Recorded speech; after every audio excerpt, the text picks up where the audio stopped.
세 군데 모두 저를 반겨주는 분은 없을 거라고 생각합니다. 그런데 굉장히 환영해 주셔서 너무 고맙고 책임감을 대단히 많이 줍니다. 아까 제가 말씀드린 것처럼 의정책 규제 양극화돼 있잖아요. 그러니까 저는 여기서 전국에서 제가 지역구에서 당선자를 의미 있게 내는 것이 대한민국 정치 가장 편하고 생각합니다. 다른 지역에서 저희가 다수 내는 것 못지 않게 그걸 떠나서 저희는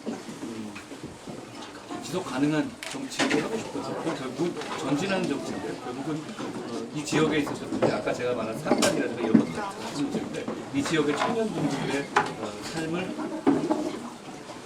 개선시킬 수 있는 어떤 계기를 전후해가지고 그게 좀 나아지는 정치를 할 수 있었으면 좋겠습니다. 제가 정치란 걸 시작한 지가 2달 반, 그거밖에 안 됐는데 아직까지 제가 확실하게 초심을 갖고 있습니다. 그 초심을 가지고 일을 계속하려고 하고요. 그리고 지금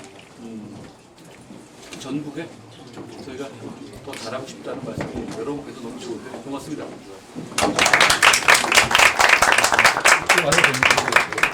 아니 여기 이쪽으로. 아까 살아남다는 표현을 하셨기 때문에 꼭 살아남으실 거라고 믿고 드리는 정치적인 질문인데요. 제가 원래 잘 살아남습니다. 선진국과 개발도상국도 사업의 방향이나 예산의 방향이 다르듯이 대도시와 소도시도 이런 차이를 줘야 한다고 생각을 하는데 보통 구처형 청년 지원 사업들의 예산들 사용 방향을 보면 지침이 똑같습니다. 그러니까 대도시와 지미 도시도 하드웨어 뭐 20에 소프트웨어 80이라는 어떤 곳은 하드웨어도 필요할 텐데 이런 지역별 소통형 이런 좀 예산 정책이라든지 이런 소통 창구들이 생겼으면 좋겠는데 혹시 그에 대해서 어떻게 생각하시는지. 이게 제가 시장 갔을 때도 말씀드리는데 저는 이 벽을 좀 허물어야 되는 부분이 있다고 봐요.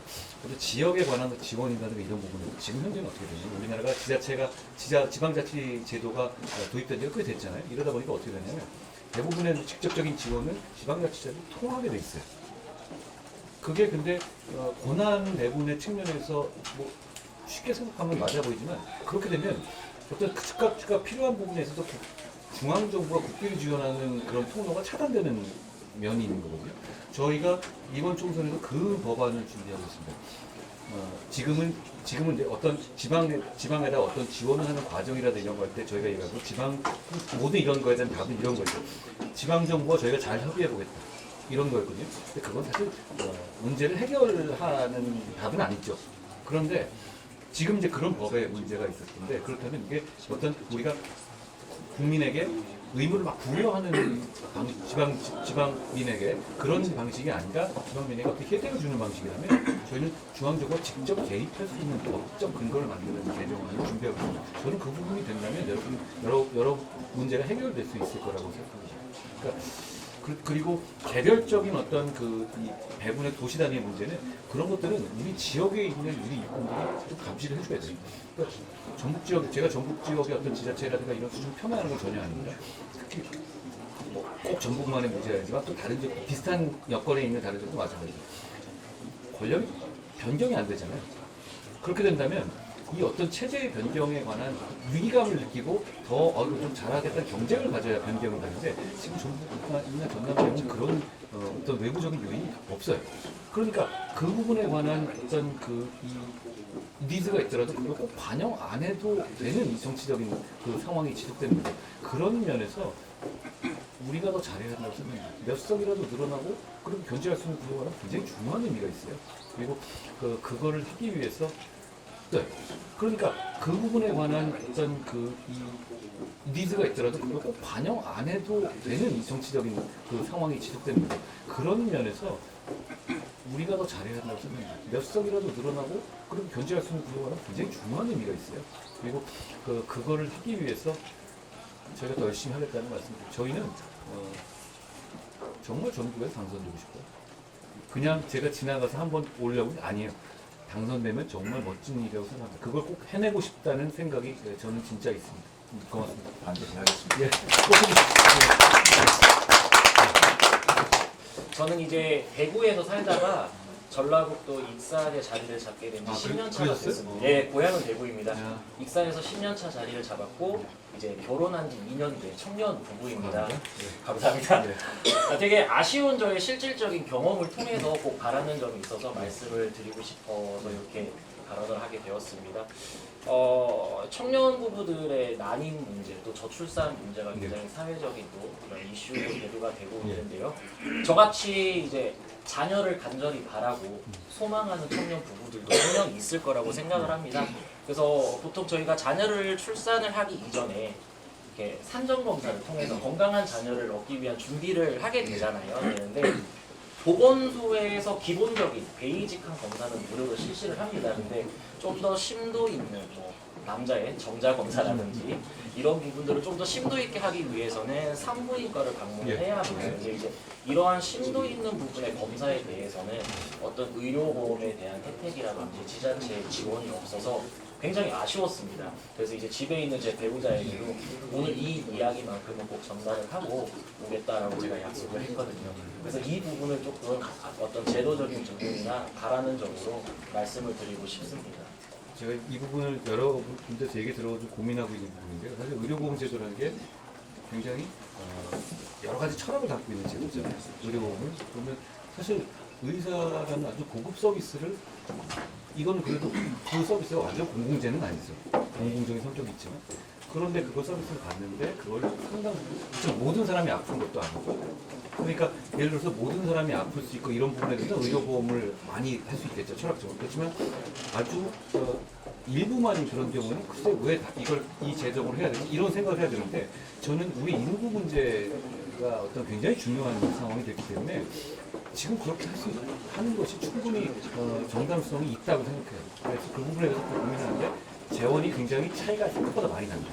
많은데 저는 좀 과감한 선택을 할 때가 됐다고 생각하고 사실 저희가 그걸 준비를 하고 있습니다. 그래서 저희가 한번 말씀드릴 때 그러니까 저희가 지금 정책을 그리고 그 부분의 상당 부분은 이미 저희가 발표한 방안에 들어있어요. 그런데 그것까지 갈 것이냐라는 거에 대해서는 조금 약간 좀 저희가 고민하고 있는데요. 저희가 지금 한 큰 틀에서 10여 개 정도의 카테고리로 공약을 냈는데 저희는 이 공약으로 세상을 바꿀 수 있다고 생각하진 않아요. 그러니까 뭐 말로만 던져놓고 무슨 뭐 다 해가지고 뭐 1년에 30조씩 맨날 아니 그거는 그냥 던져놓고 마는 거예요. 그렇지만 우리는 재원으로 뒷받침돼서 실제로 되면은 될 것들만 좀 내고 있거든요. 저희는 왜냐하면 우리는 이 총선에 이기더라도 3년을 더 집권합니다. 이기든지든. 그러면 이 3년 동안에 저희는 실제로 우리가 얘기한 걸 진짜 지켜야 됩니다. 그 차이가 있거든요. 그리고 우리는 이 공약에 대해서 우리가 총선에 승리하면 핑계 댈 게 없어요. 아니 표를 몰아주셨는데다가 집권한 여당으로 행정부도 잡고 있잖아요. 그러니까 우리의 공약은 실제로 집행 가능한 것만 합니다. 그 차이가 크고요. 그리고 그걸 저희가 그 차이를 저희 국민들께서 많이 알아봐 주셨으면 좋겠어요. 그러면 결국 4월 10일을 기점으로 해서 이게 국민들의 생활이 바뀔 수 있는 부분이 대단히 많거든요. 선생님 말씀하신 것처럼 만약에 그 부분이 바뀔 수 있으면 그게 모든 사람들한테 세상이 바뀌는 혁명적 변화는 아닐지 모르지만 아주 많은 사람들한테 나라의 격이 올라가서 나라의 어떤 나라가 국민들을 어떻게 보는지에 대한 철학을 보여줄 수 있는 정책이라고 생각합니다. 그런 정책들이 저희가 많이 준비해 왔는데 예를 들어서 사실 교통 문제도 마찬가지고요. 저희가 지역에 있는 분들의 어떤 교통 문제 그리고 그 철도를 지하화하는 문제 그런 문제도 사실 이 구획을 나누고 양쪽으로 차별하는 것을 없애는 효과가 있거든요. 그런 문제들. 그런 차원에서 저희가 우선순위를 통해서 준비하고 있는데 점점 더 가면서 우리가 총선에서의 진영들이 과속되면서 이 정책들이 좀 허황된 것들이 많이 나올 수 있습니다. 저희는 그런 거 하지 않겠습니다. 할 수 있는 것 하고 그거를 하기 전에 총선 이전에 할 수 있는 것은 최대한 실천하고 그렇게 해서 결국은 그 전후에서 뭔가 달라지는 걸 보여줄 수 있도록 노력하겠습니다. 말씀하신 제가 고민하는 부분이었어요. 그게 그런 말씀 하시는 분들이 많더라고요. 그러니까 예전에는 그런 나눔이라든가 이런 문제가 그냥 일반적인 문제는 아니었다고 봤다면 지금은 어떻게 보면 사회의 지속 가능성을 위해서 정말 필요한 문제가 돼가고 있습니다. 그런 차원에서 그걸 부담으로 느끼지 않게 하는 것이 사회의 지속 가능성을 위해서 필요하다고 생각합니다. 좋은 말씀 저희가 잘 고려하고 있다는 점을 말씀드리는 좋은 말씀 고맙습니다. 감사합니다. 고맙습니다. 저희가 이제 지금 인구 소멸이 매우 심각하다고 생각하고 있습니다. 이는 국회에서도 마찬가지라고 생각합니다. 원래도 전라북도 지역에서 의원이 한 명 축소해야 하는 것으로 알고 있는데 안 한 걸로 저는 알고 있습니다. 맞아요. 네, 근데 제 한동훈 비대위원장님께서는 의원 정족수를 250명을 예. 축소하겠다고 말씀하셨는데 이렇게 되면 지금 300명인 상황에서도 지방의 국회의원은 넓은 지역을 관리해야 하는데 의원 정족수 축소하면 그 문제가 저는 더 심각해질 거라고 생각합니다. 이에 대해서 어떻게 생각하시는지 여쭤보고 싶습니다. 근데 의원이 지방을 관리하는 역할은 아닙니다. 의원은 그 지역에 있어서의 어떤 그 국회로서의 그 역할을 해내는 거거든요. 그런데 저는 이런 겁니다.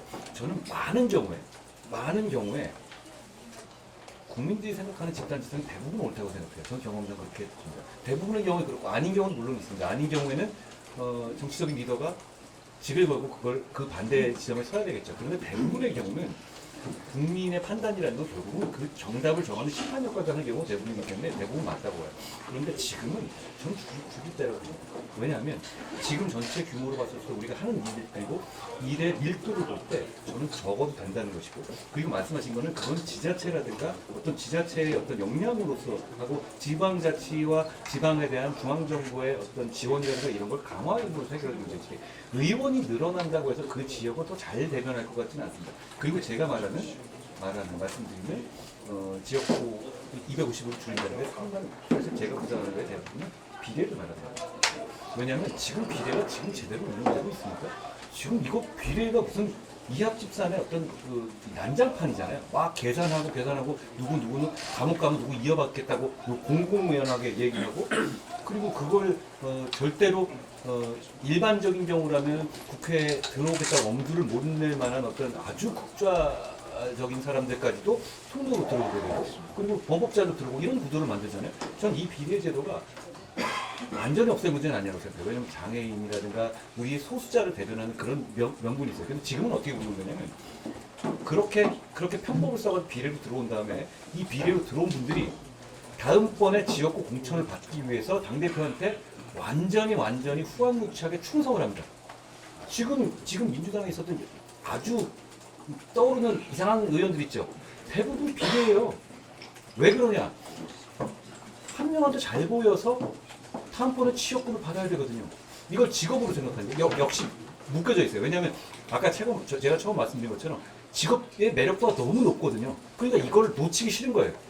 이 직업을 유지해야 돼. 그럼 다음번에도 이 비례에 남은 사람들은 이 4년 동안 뭘 하냐면 이 비례 다음에 지역구를 결정할 수 있는 권한을 가진 사람한테 그냥 맹목적인 충성을 보이는 거예요. 그러니까 예전에 우리 비례대표의 뭐 머리에 떠오르는 분이 있을 거예요. 아니 뭘 저렇게까지 한번 창피하게 행동을 하지? 이렇게 생각하는 사람이 있죠. 근데 그분이 머리가 나쁜 게 아닙니다. 그분들은 여러분들한테 창피해도 상관없고 결정권자한테 아부하면 되는 구조인 거예요. 지금 우리 비례가 아까 그런 식으로 운영되고 있거든요. 이렇다면 이 부분은 상당히 중요하다고 생각합니다. 저는 그리고 전국에 한 석이 늘어나는 것에 찬성했다는 점은 저는 민주당이 반대했었습니다. 그렇죠. 예, 그러니까 그런 점에서 저는 줄여야 한다는 그런 말씀을 드립니다. 그리고 국회에 가서 보면 제가 대정부 질문 하다 보잖아요. 저는 대정부 질문할 때 제가 막 얘기하고 나왔죠. 그때 잠깐 좌석 아침을 한번 보시면 사람들이 별로 안 남아 있습니다. 그렇다면 지금 더 열심히 일해야 돼요. 그 정도 세비 받고 좀 특권 받는다면 더 열심히 일하고 지금보다 더 잘할 수 있다고 생각합니다. 오히려 줄이는 것이 저는 그런 면에서 효과가 있다고 생각합니다. 그리고 대부분의 국민들이 줄이는 걸 찬성하거든요. 국민들이 포퓰리즘에 빠져서 그럴까요? 아닙니다. 국민들이 선택하는 대부분의 경우는 맞는 경우가 맞아요. 저는 이 경우도 맞다고 생각해요. 그리고 국민들이 아주 오랜 기간 동안에 아주 높은 비를 요구하는 게 있잖아요. 그런 경우는 대부분의 경우 많습니다. 그걸 포퓰리즘이라고 비하하는 거는 정치인들이 뭔가 다른 생각이 있는 겁니다. 저는 그렇게 생각합니다. 고맙습니다. 혹시 또 다음에 질문하실 분이 안녕하세요. 아, 예.